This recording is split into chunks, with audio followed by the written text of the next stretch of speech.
साथियों, मैं पीसी यादव अपने एकेडमी प्लेटफार्म पर आपका अभिनंदन करता हूं।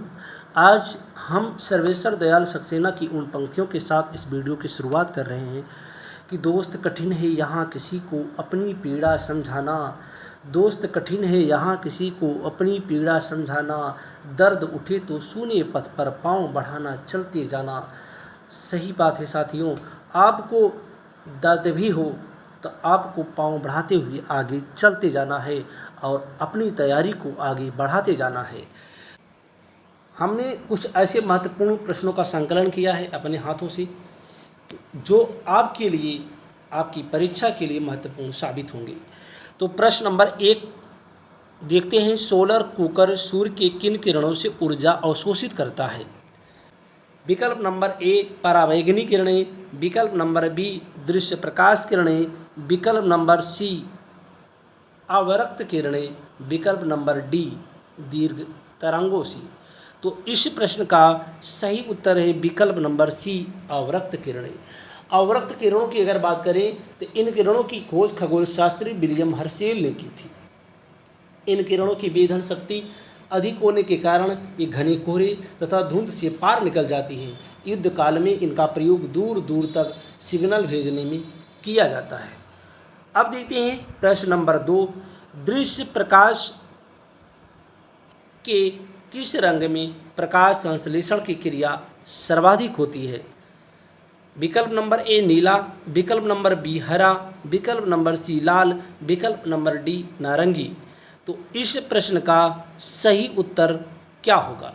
इस प्रश्न का सही उत्तर है विकल्प नंबर सी लाल। लाल रंग के प्रकाश में प्रकाश संश्लेषण की क्रिया सर्वाधिक होती है। प्रश्न नंबर 3। प्रश्न नंबर 3, निम्नलिखित में से कौन सा तत्व समस्त पृथ्वी में सर्वाधिक मात्रा में पाया जाता है?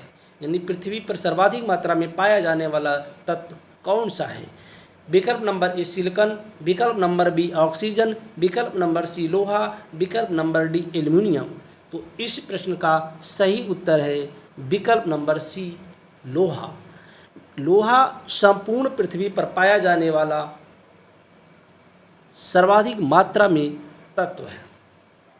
तो पृथ्वी पर सर्वाधिक मात्रा में पाया जाने वाला तत्व कौन सा है? लोहा। प्रश्न नंबर 4। सूर्य का प्रभामंडल प्रकाश के अपवर्तन से उत्पन्न होता है। अभी आपने हाल ही में देखा होगा आसमान पर प्रभामंडल बना था, सूर्य के चारों तरफ बहुत ही खूबसूरत दृश्य बना था। उसी से मिलता जुलता ये प्रश्न है। विकल्प नंबर ए स्तरीय मेघों के जलवाष्प से, पच्छाव स्तरीय मेघों के हिमरवों से, विकल्प नंबर सी पच्छाव मेघों के हिमरवों से, विकल्प नंबर डी स्तरीय मेघों के धूल कणों से। यानी सूर्य का जो प्रभामंडल बनता है उसके पीछे कारण क्या है? तो इस प्रश्न का सही उत्तर है विकल्प नंबर बी, पच्छाव स्तरीय मेघों के हिमरवों से ही प्रकाश के अपवर्तन से प्रभामंडल का निर्माण होता है। प्रश्न नंबर 5। ऊपरी वायुमंडल की ओजोन परत का क्षरण निम्नलिखित में से किससे हो रहा है? विकल्प नंबर ए सल्फर डाइऑक्साइड से, विकल्प नंबर बी फोटोकेमिकल ऑक्सीडेंट से, विकल्प नंबर सी क्लोरोफ्लोरोकार्बन से और विकल्प नंबर डी स्मॉग से। तो इस प्रश्न का सही उत्तर है विकल्प नंबर सी क्लोरोफ्लोरोकार्बन यानी CFC से। क्लोरोफ्लोरोकार्बन से जो ऊपरी वायुमंडल की ओजोन परत है उसका क्षरण हो रहा है। प्रश्न नंबर 6। मेघाच्छादित रात में ओस की बूंदें क्यों नहीं बनती हैं? यानी जब आसमान में बादल छाए रहते हैं उस समय ठंड के मौसम में ओस की बूंदें क्यों नहीं बनती? इसके पीछे क्या कारण है? विकल्प नंबर ए भूपृष्ठ से निर्मुक्त विकिरण को बादल अवशोषित कर लेते हैं, विकल्प नंबर बी पृथ्वी के विकिरण को बादल वापस परावर्तित कर देते हैं, विकल्प नंबर सी मेघाच्छादित रातों में भूपृष्ठ का तापमान कम होता है, विकल्प नंबर डी बादल बहते हुए पवन को भूमितल की ओर विक्षेपित कर देते हैं। आपको मालूम है कि हमारा जो वायुमंडल है, पृथ्वी का जो वायुमंडल है वो सूर्य के प्रकाश से नहीं गर्म होता, तो फिर किससे गर्म होता है? सूर्य का प्रकाश जब पृथ्वी के धरातल को टच करती है तब वह परावर्तित होती है। और जब परावर्तित होती है तो परावर्तित जो किरण होती है, जो विकिरण होती है, उसके माध्यम से वायुमंडल गर्म होता है।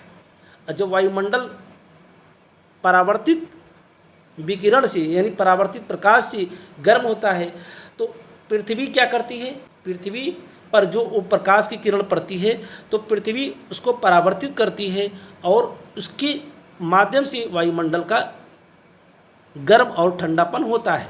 वायुमंडल उसी के माध्यम से गर्म होता है। अब जब पृथ्वी वायुमंडल की तरफ परावर्तित कर देती है विकिरण को तो ऊपर आसमान में क्या छाए हैं, बादल छाए हैं। तो बादल भी क्या करता है, पृथ्वी के द्वारा भेजे गए विकिरण को वापस पृथ्वी पर पुनः भेज देता है। तो इस प्रकार जो वायुमंडल है वो गर्म बना रहता है, इसलिए ओस की बूंदें नहीं बन पाती। तो मेघाच्छादित रात में ओस की बूंदें क्यों नहीं बनती, तो विकल्प नंबर बी, पृथ्वी के विकिरण को बादल वापस परावर्तित कर देते हैं। प्रश्न नंबर 7, वनस्पति प्रधान पारिस्थितिकी तंत्र को कौन सी संज्ञा प्रदान की जाती है। विकल्प नंबर ए बायोम, विकल्प नंबर बी फॉर्मेशंस, विकल्प नंबर सी बेंथम, विकल्प नंबर डी नेक्टन। यहाँ आप विकल्प नंबर सी पर जाएं तो ये बेंथम नहीं है, इसका सही नाम जो है वो है बेंथस। यहाँ इसको बेंथस पढ़ें।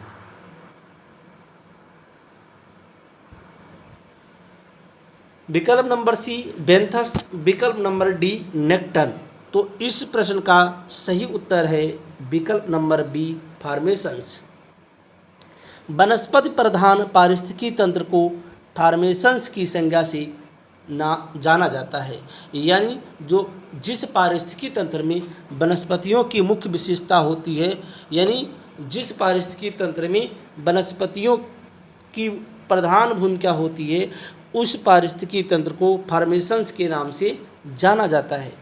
प्रश्न नंबर 8, किस बायोम में प्राथमिक उत्पादकता सर्वाधिक पाई जाती है, यानी वह कौन सा बायोम है जहाँ पर पेड़ पौधे यानी प्राथमिक उत्पादकता सर्वाधिक पाई जाती है। विकल्प नंबर ए रूम सागरी बायोम, विकल्प नंबर बी मानसूनी बायोम, विकल्प नंबर सी विश्वती वन बायोम, विकल्प नंबर डी टैगा बायोम। तो इस प्रश्न का सही उत्तर विकल्प नंबर सी विश्वती वन बायोम है। आपको मालूम है कि पृथ्वी पर जो विषुवत रेखा है उसके आसपास का जो क्षेत्र है वो विषुवती क्षेत्र कहलाता है। यहाँ पर वर्ष भर प्रतिदिन वर्षा होती है, इसलिए यहाँ पेड़ पौधे सर्वाधिक मात्रा में पाए जाते हैं जो प्राथमिक उत्पादकता के अंतर्गत आते हैं। तो विश्वती वन बायोम में प्राथमिक उत्पादकता सर्वाधिक मात्रा में पाई जाती है। प्रश्न नंबर 9, भारतीय वन प्रबंधन संस्थान कहाँ अवस्थित है। विकल्प नंबर ए देहरादून में, विकल्प नंबर बी भोपाल में, विकल्प नंबर सी हरिद्वार में, विकल्प नंबर डी अल्मोड़ा में। तो इस प्रश्न का सही उत्तर है विकल्प नंबर बी भोपाल में। मध्य प्रदेश की राजधानी भोपाल में भारतीय वन प्रबंधन संस्थान अवस्थित है। प्रश्न नंबर 10, सागर तली में पाए जाने वाले पादपों तथा प्राणियों को किस नाम से जाना जाता है। विकल्प नंबर ए प्लैंकटन, विकल्प नंबर बी नेक्टन, विकल्प नंबर सी बेंथस, विकल्प नंबर डी नेक्टर। सागर तली में पाए जाने वाले पादपों को बेंथस के नाम से जाना जाता है। तो इस प्रकार इस प्रश्न का सही उत्तर है विकल्प नंबर सी। अब देखते हैं प्रश्न नंबर 11, मैदानी क्षेत्रों में पारिस्थितिकी संतुलन को कायम रखने के लिए वन आवरण का न्यूनतम प्रतिशत है, यानी जो मैदानी क्षेत्र हैं वहाँ पारिस्थितिकी संतुलन को बनाए रखने के लिए, पारिस्थितिकी संतुलन को कायम रखने के लिए जो वनों का क्षेत्रफल होना चाहिए कितनी प्रतिशत होना चाहिए। विकल्प नंबर ए 50%, विकल्प नंबर बी 40%, विकल्प नंबर सी 33%, विकल्प नंबर डी 25%। तो इस प्रश्न का सही उत्तर 33% नहीं है। इस प्रश्न का सही उत्तर है विकल्प नंबर डी 25%। ये प्रश्न आपको भ्रमित कर सकता है। यहाँ आप सेंटेंस पे जाएं और ऐसे ही प्रश्न जब पूछे जाते हैं तो हम वहाँ भ्रमित हो जाते हैं। यहाँ प्रश्न क्या है, मैदानी क्षेत्रों की बात की जा रही है। अगर हम देश की बात करें तो इसका जो आंकड़ा होगा वो होगा 33%। और पहाड़ी व पर्वतीय क्षेत्रों में 2/3 क्षेत्र होते हैं और मैदानी क्षेत्रों में 25% होते हैं। इन तीनों को आप विशेष रूप से समझ लें कि कहाँ 33% होगा, कहाँ 2/3 होगा और कहाँ 25% यानी 1/4 होगा। तो 1/3, 1/4, 2/3 इन तीनों को आप समझ लें। 2/3 पहाड़ी व पर्वतीय क्षेत्रों में, 1/3 संपूर्ण देश में और 1/4 यानी 25% मैदानी क्षेत्रों में वनों का होना आवश्यक है। प्रश्न नंबर 12, वन महोत्सव सप्ताह कब मनाया जाता है? विकल्प नंबर ए 1 से 7 जून, विकल्प नंबर बी 1 से 7 मई, विकल्प नंबर सी 1 से 7 जुलाई, विकल्प नंबर डी 1 से 7 अगस्त। तो इस प्रश्न का सही उत्तर क्या होगा? इस प्रश्न का सही उत्तर है विकल्प नंबर सी 1 से 7 जुलाई। प्रतिवर्ष 1 जुलाई से 7 जुलाई तक वन महोत्सव सप्ताह मनाया जाता है। प्रश्न नंबर 13, भारत में निम्नलिखित वन प्रकारों में किस एक का बृहत्तम क्षेत्र है? यानी भारत में जो वनों के प्रकार हैं उनमें किनका क्षेत्रफल सर्वाधिक है? विकल्प नंबर ए उष्णकटिबंधीय आर्द्र सदाबहार वन, विकल्प नंबर बी उष्णकटिबंधीय आर्द्र पर्णपाती वन, विकल्प नंबर सी उपोष्णकटिबंधीय शुष्क सदाबहार वन, विकल्प नंबर डी पर्वतीय आर्द्र शीतोष्ण वन। तो इस प्रश्न का सही उत्तर क्या होगा? तो इस प्रश्न का सही उत्तर है विकल्प नंबर बी उष्णकटिबंधीय आर्द्र पर्णपाती वन। उष्णकटिबंधीय आर्द्र पर्णपाती वनों की संख्या सर्वाधिक है। भारत में सर्वाधिक क्षेत्रफल इन्हीं वनों का है। प्रश्न नंबर 14, जैतून की फसल है। जैतून की फसल किस प्रकार की फसल है? विकल्प नंबर ए उष्ण जलवायु, विकल्प नंबर बी शीतोष्ण जलवायु, विकल्प नंबर सी भूमध्य सागरीय जलवायु, विकल्प नंबर डी टैगा जलवायु। तो इस प्रश्न का सही उत्तर क्या होगा? इस प्रश्न का सही उत्तर है विकल्प नंबर सी भूमध्य सागरीय जलवायु। भूमध्य सागरीय जलवायु के अंतर्गत जैतून की फसल आती है। प्रश्न नंबर 15, निम्नलिखित में से कौन सा वन भारत में आर्थिक दृष्टिकोण से सर्वाधिक महत्वपूर्ण है? वह कौन सा वन है भारत में जो आर्थिक दृष्टिकोण से सर्वाधिक महत्वपूर्ण है? विकल्प नंबर ए ज्वारीय वन, विकल्प नंबर बी सदाबहार वन, विकल्प नंबर सी कांटेदार वन, विकल्प नंबर डी पतझड़ वाले वन। तो इस प्रश्न का सही उत्तर है विकल्प नंबर डी पतझड़ वन। ऐसे वन जो साल भर में एक बार पत्ते गिराते हैं वे पतझड़ वन कहलाते हैं। तो भारत में पतझड़ वाले वनों की मात्रा भी अधिक है और ये भारत में आर्थिक दृष्टिकोण से सर्वाधिक महत्वपूर्ण है क्योंकि इनकी जो लकड़ियाँ होती हैं काफ़ी कीमती होती हैं। तो इस प्रकार ये भारत में आर्थिक दृष्टिकोण से सर्वाधिक महत्वपूर्ण वन है। प्रश्न नंबर 16, दो भिन्न समुदायों के बीच का संक्रमित क्षेत्र कहलाता है। क्या कहलाता है? इकोटाइप, बी इकेड, सी इकोस्फीयर, डी इकोटोन। इसको आप समझें जैसे दो क्षेत्र भिन्न क्षेत्र हैं, जैसे मानो ये एक क्षेत्र है और दूसरा ये क्षेत्र है। तो ये जो बीच वाला क्षेत्र है, ये वाला जो क्षेत्र है, ये दोनों क्षेत्रों का संक्रमित क्षेत्र है। जब कोई एक क्षेत्र खत्म होता है उसके पहले दूसरा क्षेत्र शुरुआत हो जाता है। तो इस क्षेत्र को किस नाम से जाना जाता है? तो इसको जाना जाता है इकोटोन। यानी दो भिन्न समुदायों के बीच का जो संक्रमित क्षेत्र होगा वो इकोटोन के नाम से जाना जाता है। प्रश्न नंबर 17, पृथ्वी पर अधिकांश ऑक्सीजन उत्पादित होती है। पृथ्वी पर जो ऑक्सीजन की मात्रा है अधिकांश किससे उत्पादित होती है?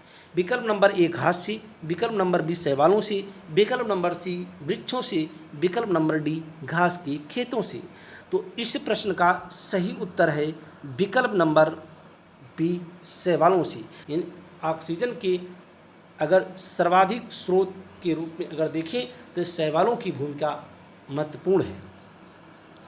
अब देखते हैं प्रश्न नंबर 18 और इस वीडियो का ये अंतिम प्रश्न है। समुद्री राष्ट्रीय पार्क अवस्थित है। समुद्री राष्ट्रीय पार्क कहाँ अवस्थित है? विकल्प नंबर ए कच्छ की खाड़ी में, विकल्प नंबर बी सुंदरवन में, विकल्प नंबर सी चिल्का झील में, विकल्प नंबर डी उपरोक्त में से कोई नहीं। तो इस प्रश्न का सही उत्तर क्या होगा? तो इस प्रश्न का सही उत्तर है कच्छ की खाड़ी में। कच्छ की खाड़ी में समुद्री राष्ट्रीय पार्क अवस्थित है। और कच्छ की खाड़ी कहाँ है? गुजरात में। कच्छ की खाड़ी कहाँ है? गुजरात में।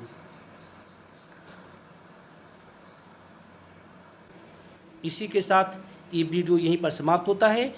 अगली बार एक नई वीडियो के साथ पुनः उपस्थित होऊंगा। तब तक के लिए जय हिंद, जय भारत।